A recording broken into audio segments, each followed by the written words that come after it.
Hello everyone, Rumpa ব্লগে জানাই সবাইকে ওয়েলকাম। আমি রুম্পা চলে আসছি একটা মিনি ব্লগ নিয়ে। তো ব্লগটা কন্টিনিউ করো।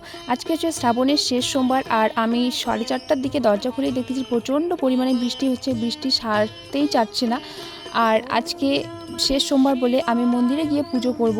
তো একবার যখন মন স্থির করেছি যে মন্দিরে গিয়ে পুজো করব, তো বৃষ্টি হোক আর যাই হোক যেতে তো হবেই। তো চলো যাওয়া যাক। মা বলে বাড়িতে পুজো না করে কোথাও যেতে নেই, আগে বাড়িতে পুজো করতে হয়, তারপর মন্দিরে যেতে হয়। তো বাড়িতে আগে পুজো করে নিলাম, বাড়ির ভোলে বাবাগুলোকে আগে পুজো দিয়ে দিলাম। তো পুজো প্রায় আমার কমপ্লিট হয়ে গেল। তো বলতে বলতে প্রায় আমরা বেরিয়েও পড়লাম। আমরা যখন বেরিয়ে পড়ি তখন কিন্তু বৃষ্টিটা কমে গেছে। এটা ভোলে বাবার অশেষ কৃপা। বলতে বলতে প্রায় আমরা মন্দিরে চলে এলাম। এটা হচ্ছে মাকড়াপাড়া মন্দির। বিক্রম মণ্ডল দাদাভাই কমেন্ট করেছে যে আমার কোন জেলায় বাড়ি। তো আমার জলপাইগুড়ি জেলায় বাড়ি, আর আমার কলেজ কমপ্লিট হয়ে গেছে। তো আমার ব্লগগুলো তোমাদের কেমন লাগছে তো কমেন্ট করে জানিও, আর তোমাদের কিছু প্রশ্ন থাকলে সেটাও জানিও, আমি ভিডিওর মধ্যে রিপ্লাই করে দিব। মন্দিরে এসে আমার সত্যি খুব ভালো লাগলো।